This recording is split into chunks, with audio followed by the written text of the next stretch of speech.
नमस्कार दोस्तों, स्वागत है आपका हमारे खास ऐतिहासिक सफर में, जहां आज हम आपको लेकर चलेंगे भारत के इतिहास के एक ऐसे अध्याय में जो अपने शौर्य, संस्कृति और समृद्धि के लिए जाना जाता है। हम बात कर रहे हैं विजयनगर साम्राज्य की, एक ऐसा साम्राज्य जिसने दक्षिण भारत की धरती पर एक स्वर्णिम युग की रचना की।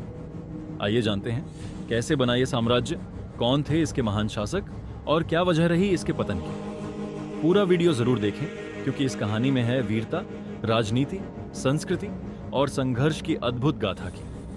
हमारी कहानी शुरू होती है 14वीं सदी में, जब उत्तर भारत में दिल्ली सल्तनत का प्रभाव बढ़ रहा था। इस्लामिक आक्रमणकारियों ने दक्षिण भारत की तरफ भी अपनी नजरें गड़ा ली थीं। इन्हीं परिस्थितियों में दो भाई हरिहर और बुक्का, जिन्होंने पहले काकतीय और होयसल वंशों के लिए काम किया था, उन्होंने दक्षिण भारत की स्वतंत्रता और हिंदू संस्कृति की रक्षा का प्रण लिया।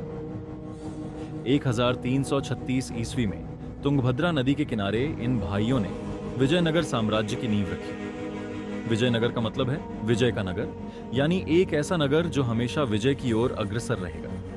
हरिहर और बुक्का ने अपनी राजधानी हम्पी को बनाया, जो आज भी अपने भव्य खंडहरों के लिए प्रसिद्ध है। विजयनगर साम्राज्य की प्रशासनिक व्यवस्था काफी मजबूत थी। राजा सर्वोच्च शासक था, जिसे राय कहा जाता था। साम्राज्य को कई प्रांतों में बांटा गया, जिनके मुखिया को नायक कहा जाता था। सेना को मजबूत बनाने के लिए घुड़सवार, हाथी दल, नौसेना और पैदल सेना तैयार की गई। राजस्व व्यवस्था भी अच्छी थी और कृषि आधारित अर्थव्यवस्था थी। किसान अच्छी उपज देते थे और राजकोष में पर्याप्त संपत्ति जमा होती थी।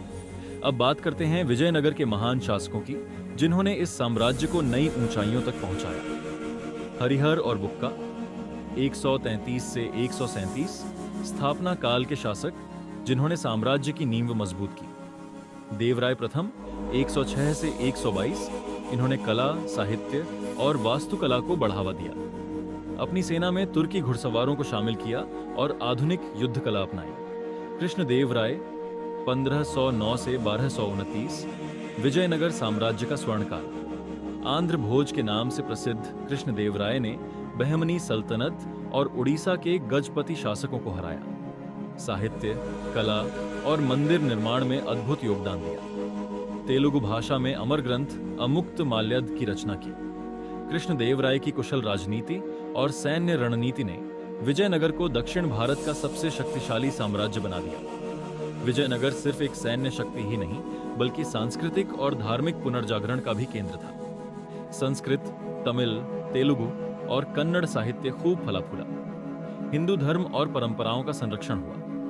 हम्पी में भव्य मंदिरों का निर्माण हुआ, जैसे विट्ठल मंदिर, हजार राम मंदिर, वीरभद्र मंदिर। यहाँ के मंदिरों की वास्तुकला आज भी दुनिया भर के पर्यटकों को आकर्षित करती है। विजयनगर दक्षिण भारत का सबसे बड़ा व्यापारिक केंद्र था। यहाँ के बाजारों में विदेशी व्यापारी भी बड़ी संख्या में आते थे।